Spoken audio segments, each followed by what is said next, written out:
What's happening? It's the OG Bronc Nuts 719 West. Broncos lose the game, move to 0-2, a game we definitely could have won.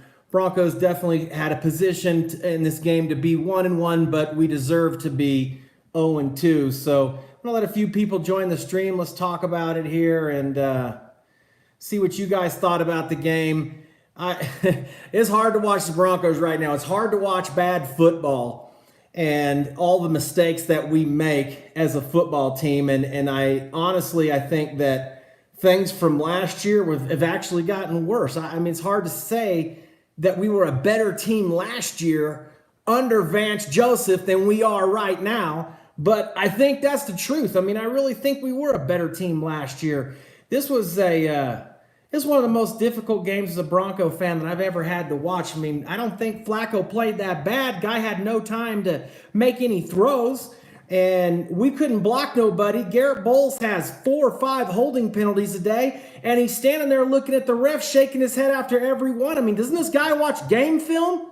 Because we can all see that it's holding. I mean, I don't want it to be holding. I want the refs to be wrong, but they're not wrong. These were all holding calls, and the only way that I think Garrett Bowles can stop holding is before the game. They just need to put like tennis balls inside of his hand and wrap his whole wrists and forearm and hands and fingers shut with athletic tape, because I don't know how the guy can stop holding. Now, it's a tough assignment, definitely, to go against Khalil Mack and that defense, but this guy's a first-round draft pick, and he's a definite bust. Garrett Bowles is a huge bust for the Denver Broncos, and there's so many things we can talk about of why this game went wrong. Welcome everybody to the stream. Adrian Hendrickson, Arrow24, David from Colorado, A Fizzle, CA Sports. Man, what'd you guys think about the game? I mean, it's kind of heartbreaking to lose the way you did. I didn't like in the fourth quarter there when we were down 13-12. I didn't like going for 2 points there at the end. I mean, you're at home. It's the second game of the season. You have the home field advantage, and we got the momentum. It's not like their offense was driving up and down the field at will, scoring against us. I just don't know why we decided to go for 2. And then I'm actually happy when we get the delay of game penalty, got to back it back up, and it forces our coach into kicking the extra point to tie the game up. Let's go to overtime. I mean, hell, we can score on the first drive. We can kick a field goal and play defense and hold them out. We can run the damn kickoff back for a touchdown, for crying out loud.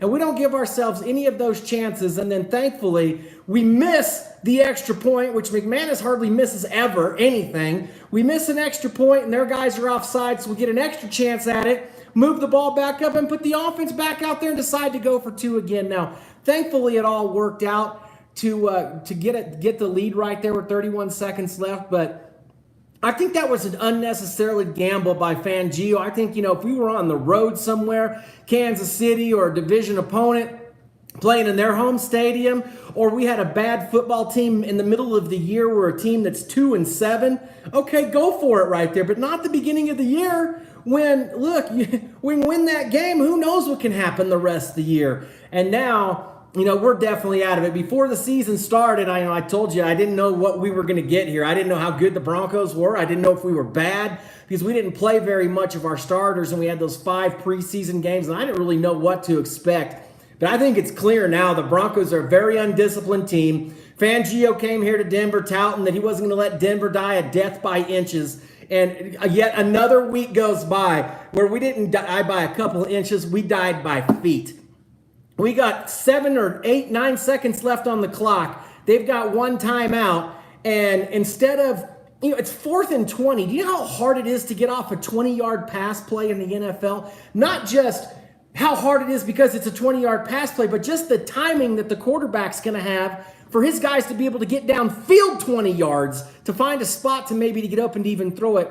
And we bring 4 people and drop the rest into coverage, soft coverage, and we let them get the ball, get their timeout, and Eddie Pinheiro kicks a 52, 53-yarder, which, I mean, really, that's not that long of a field goal in any stadium, and it's definitely not long in Denver.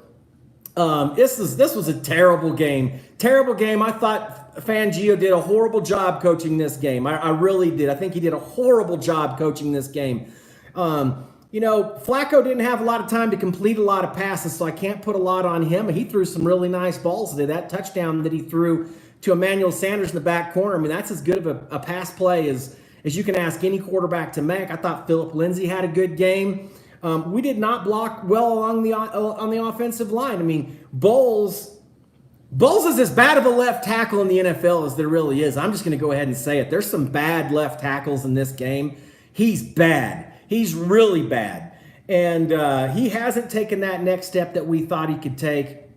It's a shame that he's even on his team, but that was a bad first-round pick. And I think, so far into 2 games, Noah Fant's a bad first-round pick. Because Fant is, look, he made some nice plays. He caught some balls today, played a whole lot better, made a big leap today than from week 1. But the guy can't block. I mean, how many times did he just barely touch a guy and then just get shed as a blocker?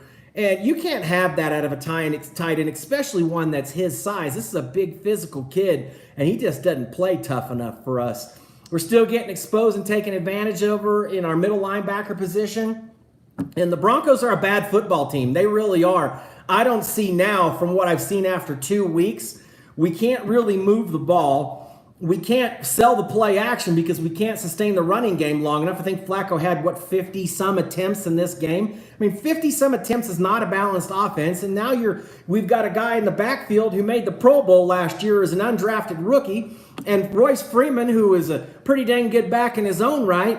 And we're not giving the ball to these guys and trying to control the clock. And I just think in the fourth quarter there, you kick the extra point, and you got the home field advantage, and you're still in it, as far as mathematically the way the season is. But when you start off 0-2, your chances of going to the playoffs are, I think, what are they, 7%, 11%? Which, I mean, don't get it twisted. I never thought that we were going to be in the playoffs this year. I thought that, again, I didn't know what type of team we had, but I thought, man, if we put a few things together, we might be able to scratch out 7 or 8 wins. And ball bounces funny. We might get lucky.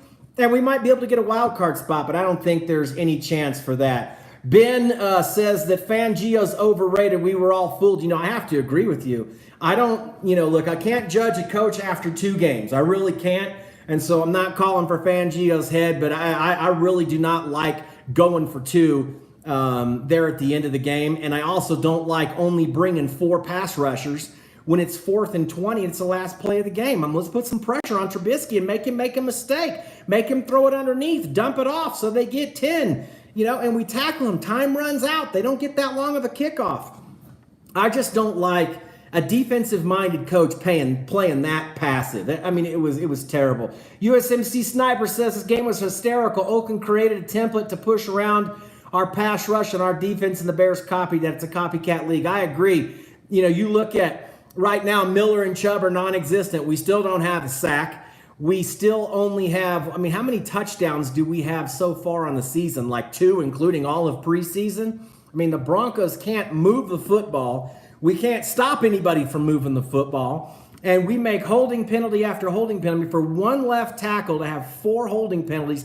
I think officially he only had 3 or 4, but he had an extra one in there that should have was actually on him, and they called it against 65. I don't know who that is. Maybe Reisner. Anyway, Bowles is getting destroyed on left tackle, and we're really hurt with Elijah Wilkinson on the right side. He can't block anybody. The offensive line of Denver is no better than it was last year, and it's too bad that we gave up a large amount of money to a guy who's now going to be on the sidelines for a few weeks, our right tackle, and I just don't see how Flacco's going to be able to stay upright and play this whole year healthy. He's getting pressured on every single play. And the Broncos look as bad right now as I've ever seen them since I've been watching them. They really do these last 2 years. They've looked that bad. So, I don't know. Iron Man says they cheated us because that was a clean hit by Chubb. I do agree with that. I do agree that wasn't just a bad call. That was a horrible call. There's no way a flag can be thrown there. But I also think, in the beginning of the game, when I think it was like one of the first couple drives, the Bears got called for a unsportsmanlike roughing the passer penalty when they said they slammed Flacco, which I don't believe that he did slam Flacco. It was just a tackle. He took his arm off, kind of let him go. He did let his weight land all on top of him, which you really can't do in the NFL. But I thought that was just as a bad call as the call that we got at the end of the game on Chubb. But either way, those penalties hurt bad because that 15 yards, that really moved him down with 31 seconds left. You took off a big chunk there on a play they made positive yardage on, and now they've only got to go just a little way to get in field goal range. And it's just a shame that, we hire this defensive guru, and the last thing we can do is play defense in Denver. We don't have one single sack yet. It's absolutely a joke. I know everybody's disappointed. Anthony Flores, Stanky G55, and I know you guys are disappointed. It's bad football. It's really hard to watch. Arrow 24 says, I'm still waiting to see some exotic blitz packages and some quarterback sacks. I mean, I am too. I think we all are. I think going into this season, you heard a lot of hype about how Chubb and Miller might be able to get somewhere between 30 and 40 sacks. And here now we're going into week 3 and have to go to Green Bay, and we still haven't registered a sack on the board. So it's disappointing only because, I really don't believe when you look at the Broncos roster, it's not like we don't have any talent. We got talent. We've got talented players. And we cannot win with these talented players. It was nice to see us get Emmanuel Sanders involved early in the game. I think the first pass of the game went to him. He had a nice day, but it's just not enough. We're not doing enough and making enough big plays. And on top of it, we're making so many dang mistakes that we're just shooting ourselves in the foot, and that's impossible. We can't give pro football players extra chances and expect to walk out of your home stadium with a W. So definitely a game the Broncos could have won. I mean, we should be 1-1, but the reality is that we deserve to be 0-2. The Broncos deserve to be 0-2. Because we really should have never had the lead in that game in the first place, because I think any sane coach really should have just kicked the extra point there at the end of the game and you play for overtime, especially at home. I can see doing it on the road or doing it late in the year, but I cannot see doing it the second game of the season against a team who didn't look good last week moving the ball, and they really didn't move the ball against us that well today, even though we didn't do anything special. It's not we were putting any pressure on Trubisky. And they still couldn't move it. So the rationale there of going for 2, I don't like. Now, it works out. We get the lead. Bronco fans are happy. But that could just as well been an incomplete pass or a deflection or a sack or a fumble, anything. And we're singing a different story. Why did you just not tie the game up? We're at home. So I think, that can't go forgotten. I think that's a mistake by Fangio. And I know this is the first time he's been a head football coach, but right now, the Broncos leadership does not look any better right now than it did last year. Matter of fact, last year at this time, I think we were 2-0 under Vance. So we're worse. And we got a long ways to go before we're ever going to get back into anything. Diamond Rattler says, when do we consider starting to trade some of our pieces for draft picks? Well, I think pretty soon. Because you can see that the Broncos need some draft picks. We need some players, and we can't be missing on first-round draft picks. And again, I'm not going to say Noah Fant's a bust yet, but he sure doesn't look worthy of a first-round draft pick. And I think myself and a lot of other Bronco fans included look at how weak our middle linebacker is, and to have Josie Jewell in there, this guy's just not physical and not tough enough. Todd Davis being out hurts us, but it would be nice to have Bush back there anchor in the middle, but it's just not the way it is. I mean, we needed a tight end too, because we're going to run some 2 tight end sets, which we ran a lot today, but Noah can't block anybody, and his hands are suspect, and he doesn't do anything to wow us. He hasn't done anything to wow us yet, and we're still waiting to see it coming. Bronco J. Mac, pass rushers need to step up. Yeah, I think that's kind of obvious. They do need to step up. But, I mean, the biggest part of this game was really just our left tackle. I mean, Bowles really cost us a lot in this game, because it's just a drive killer. It's a momentum killer. And every single time he's looking up at the screen shaking his head. And it's obviously holding. I mean, when he watches, what does Bowles feel like in the offensive line room when they got to watch these videos and they got to watch the game film, and the rest of his teammates are in there and they just keep playing it in reverse and playing it in reverse and playing it in reverse? I mean, it's obvious holding. It's obvious holding, and it's all because of technique. It's not because Bowles he's slow, or it's not because he's out of shape. It's not because he's not strong enough or tough enough. Some of the best offensive linemen in the game, including our own Mark Schlereth, says it's all technique. It's fixable, but he's got to do something to make it fix, and he doesn't do anything to take that right step, and the Broncos are just absolute garbage this year. I mean, it's going to be a long season. And it's unfortunate that things have started the way it started, but don't expect a lot out of this team this year, because I just don't think that I don't think we're going to win too many football games. Broncos better than the Raiders, says officiating screwed us over, but it shouldn't have gotten to that point. The Denver D, especially the secondary, hasn't been the same without Talib. I agree. Talib is really cost us, and then also losing TJ Ward. I mean, just that safety, that big hitter, that force in the middle back there that, just people hear footsteps when you get a big hitter like that, just like Jonathan Abram is for the Raiders. And it's too bad he went out with a torn labrum and rotator cuff, because he's a big hitter. But it seems like the NFL is taking the big hits out of the game. I mean, when you look at these two roughing the passer calls, the one that happened on Chubb and the one that happened on their guy when he kind of, I guess you could say body slammed Flacco, but I don't really think that he did. I don't really think that he did body slam Flacco. I thought he let him go.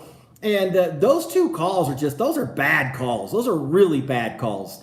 And officiating, I think, just across the whole NFL, it's too bad that a lot of these games get decided by officials, but that's the way it goes in the NFL. If you want to win in the NFL, you've got to play better than the other team, and you have to play good enough to beat two bad calls a game. Because bad calls happen on every team and every game on both sides, and it's not something really fans can bitch about. This is just something that you have to expect that's going to come on Sundays. You're going to get some bad calls. You're going to get unfortunate things happen to your team. But you've got to be able to persevere and overcome those things if you want to be a good team. That's what the good teams do. That's what we've done here in the past. Dominic Bowling, heartbreaking, awful. Disappointed, but next week we must win. On top of that, there will be no excuses for referee calls. I agree. I don't like any excuses for bad calls from the referees. I mean, I'm not one to complain about them, and we've lost some games because of bad calls. But, every team's lost games because of bad calls. But, man, six-ring Ching Parks, damn OG.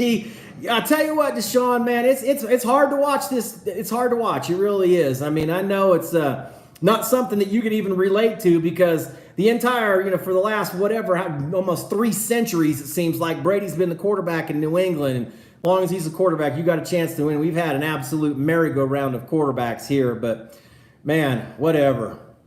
Bryce Parker says Garrett Bowles needs to be released. It's a little more complicated than that, than just releasing the guy, because, what do? It's not like there's all pro tackles sitting at home on the couch eating popcorn, just waiting for a call from somebody. You look at how bad just a backup, a guy who's actually got an NFL uniform, is on our sideline and can't block anybody. So until we get our offensive line situation squared away, I don't think there's any quarterback that we can really get in the NFL to put back there that's really going to make that big of a difference. Bronco Fanatic 97 says he disagrees. Noah Fant can block. You don't play at Iowa for Coach Kirk Ferentz unless you know how to block. Well, I didn't see him block today. All I saw today was him just barely touch a guy. Almost got Philip Lindsay killed because he didn't sustain the block. He didn't cut Khalil Mack when he had a chance. Mack abused him like a rag doll, which Mack is supposed to abuse tight ends like a rag doll. But Fant's a big guy, a big physical guy, and it wasn't even a contest. So I don't think Fant can block. As far as I'm concerned, I haven't seen him block yet. And until I do see him block some people, I'm going to say he can't block. Because you are what you are in the NFL, and we all saw today what he is. He caught a couple nice passes today. Like I said, I think Fant made a big step from last week. But to me, he can't block. Sebastian Siebert says originally thought the Broncos could go 6-10, but now I can barely see us getting 4 wins now. I agree, man. I agree. I think we're going to have a hard time winning more than 4, 5, or 6 games. I mean, I'm sure Flacco's going to have his moments when he gets hot and he comes out and throws for 3 or 4 touchdowns. He's that type of a quarterback. And he did throw some really nice balls today. I mean, I can't really blame this on Flacco. I really can't. I mean, I think he delivered the ball pretty good today. And we had some drops. We had some, some really hurries and some pressures. He got touched a lot. A lot of his passes got tipped right as he was getting ready to release it, and when the ball was still in his hand. And, he was looking for outlets and checkdowns pretty quick because he was under that kind of pressure. And why not? Why not bring pressure at the Broncos when you show the kind of blocking that we have? Bronco Fanatic says that we're too quick to judge after 2 games. Tight ends usually take some time. Look up George Kittle. He didn't come onto the scene until his 2nd year. Look, I'm going to give every single player a chance, time to develop. I haven't said cut Fant. I haven't said, Fant is a bust. I don't know if he is yet or not, but he doesn't look like first-round talent to me. He really doesn't. When you look at what T.J. Hawkinson's doing in Detroit, he's balling compared to what Fant's doing. And a lot of people said Fant was a better tight end than he was. I thought David Njoku did play pretty good in his rookie year. O.J. Howard, there were some guys that we could have got. I'm not going to say Fant's a bust, but Fant's got to do way more as a first-round draft pick to help the Broncos out. And so, after 2 games, he doesn't look like first-round talent to me. He just doesn't, but I'm going to hang in with him a little bit more. I know it's going to take some time with a new coaching staff and new offensive coordinator and everybody, just getting on the same page. Again, going into this year, I didn't expect we were going to be a playoff team anyway, so I knew we were going to have some growing pains. Last Stump says Von Miller needs to play better.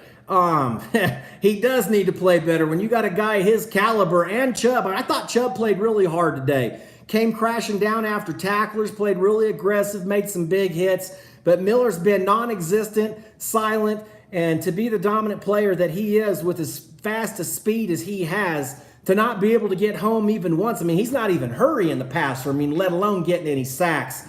I don't know what else to say.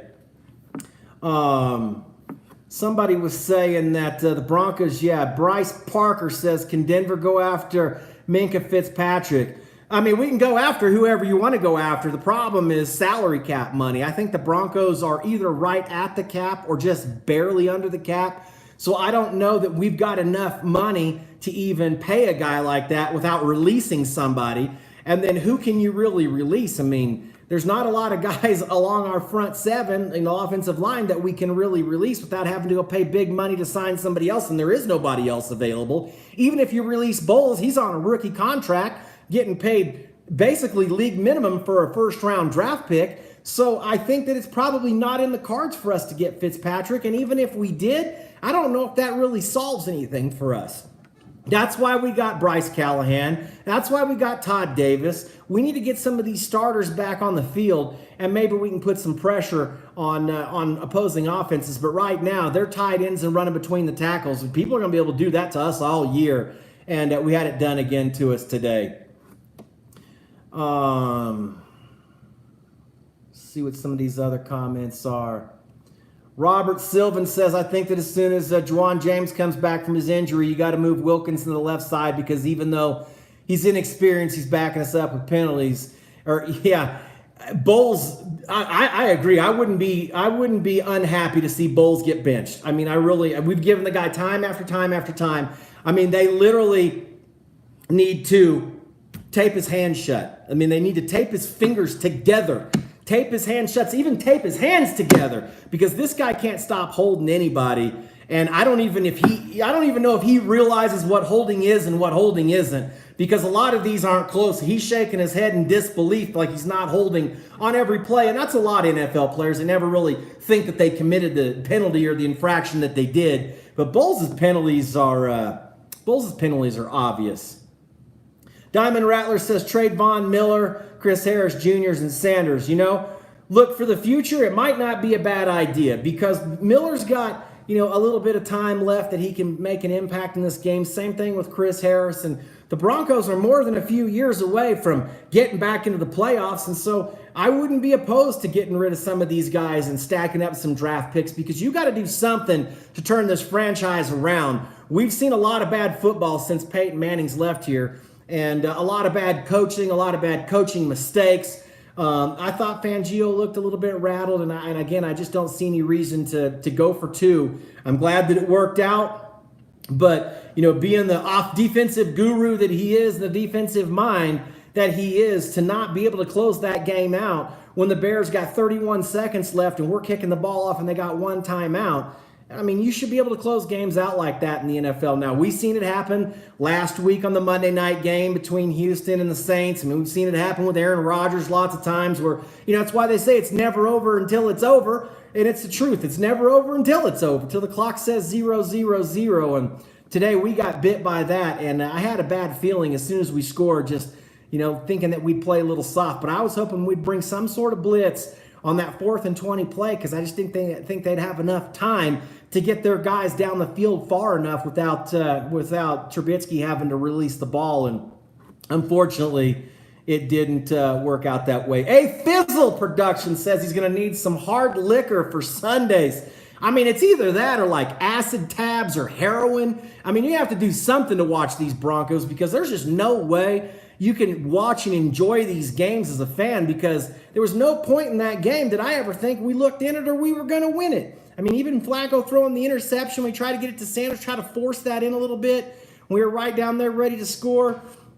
All of those little mistakes add up and mount up. And, that's what Fangio was talking about. He's not going to let the Broncos die a death by inches. And it's by more than inches right now. We're dying by yards, not just inches. We got a long ways to go before we're going to be very dominant on the defense.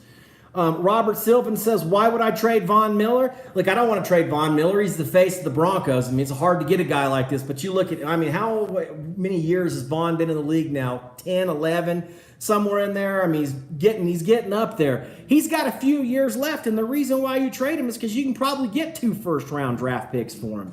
And if you can get that, all we're going to do is waste away the rest of his career here, because this is not anywhere close to being a playoff team, especially the way the Chiefs and Chargers are playing in this division. I just don't see the Broncos being able to get back into the playoffs or being a real contender for the rest of Von Miller's career. So you might as well get some value out of him now and just, blow this whole thing up and just retool it and revamp it.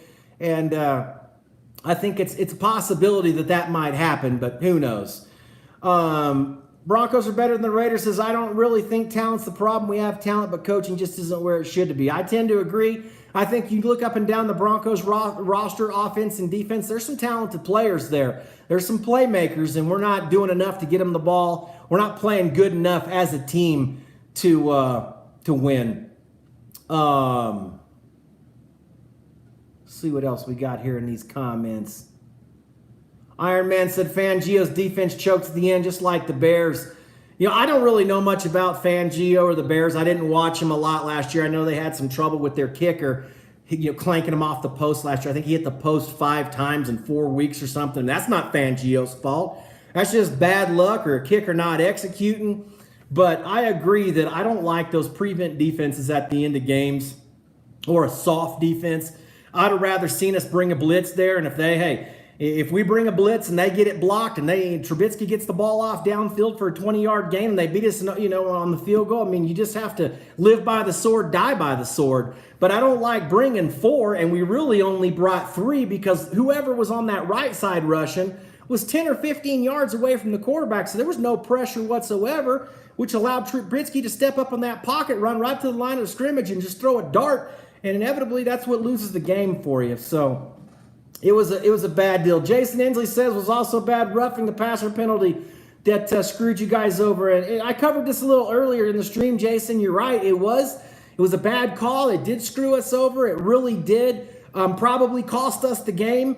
But at the same token, on the same point, the Bears had one called against them in the first quarter, slamming Flacco to the ground, and I don't think that was a penalty. I mean, those 2 things can't be penalties. I mean, football's a violent game, and you got to let these guys play. And I understand protecting the quarterback. I mean, they're the face of the franchise. They're the people that they sell the tickets, and you got to have quarterbacks the most important position on the field, and you got to keep these guys healthier. The game doesn't become interesting to watch.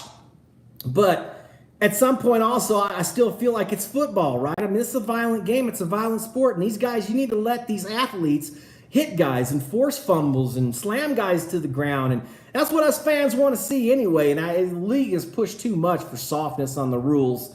But, and who knows? I mean, we may not even have pro football in 5 to 10 years. You got less and less kids going out for Little League football and high-skilled football because of concussions and injuries. I mean, it's a rough game. And to soften it up like they do, I think it really just, it hurts the game. Diamond Rattler says you can't land on the quarterback with your full weight. Yeah, well, that's easier said than done. When you're going full speed, you hit that quarterback, he's going down, you're going down too. I mean, what are you supposed to do? You're not Morpheus, missing the Matrix. You can't just fall off. That's what they called the Raiders guy for, or not the Raiders guy, the Bears guy. He gets Flacco and turns him to tackle him, and as he flips him, he lets go of him, but he falls to the ground, and his momentum fell on top of Flacco, and they throw the penalty. I mean, I just think these are unnecessary flags, and it seems like there's more flags this year than there were last year at this point. It seems like there's a lot of flags being thrown, and I just think they need to have a little bit more aggressiveness and violence in this game like it used to be, because the game's so soft right now. It's not even as fun to watch.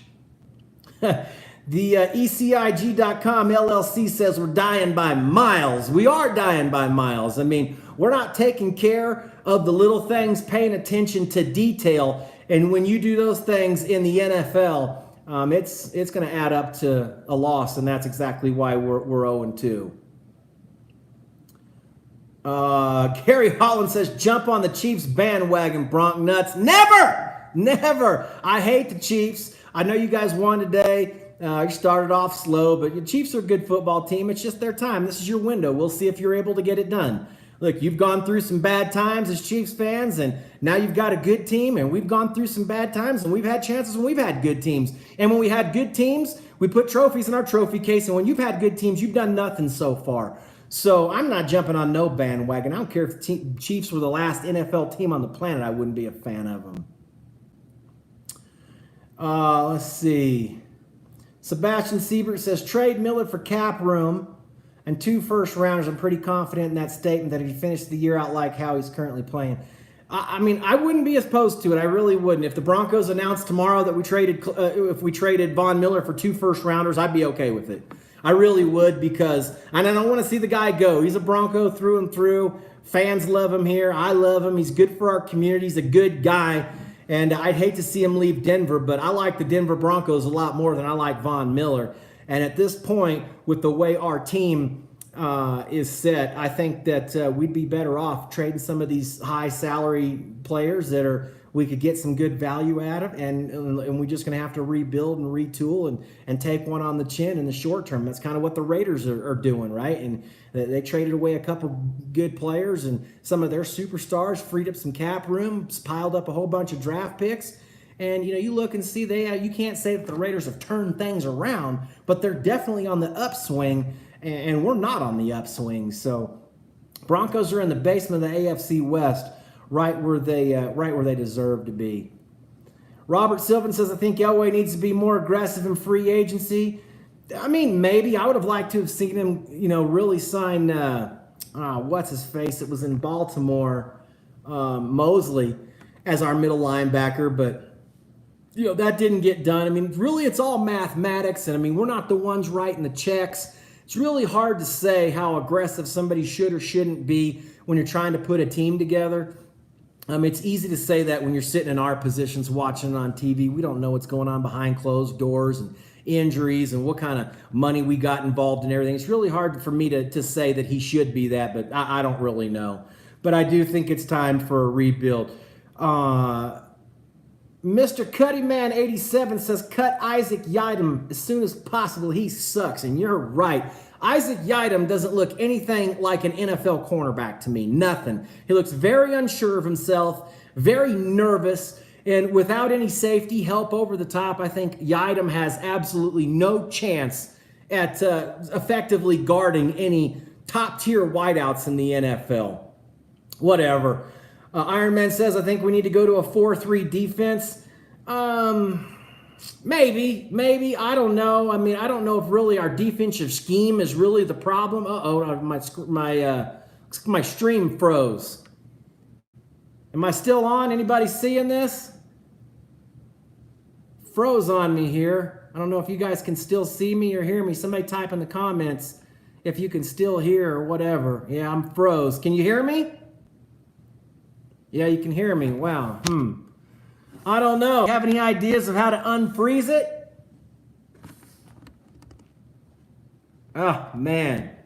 I don't know why it's frozen. Well, I kind of have said what I wanted to say. I see you guys all saying that you can hear me. I appreciate that, letting me know, but I don't know how to fix this from being unfrozen. I've pretty much said everything here. I don't restart the stream, Colin says. How do you restart the stream? Just end it? And I don't know how to do that. I've never had this frozen before. Let me try it. If it clicks off, I'm glad you guys all showed up and enjoyed this few minutes with me, but let me end it and restart it real quick.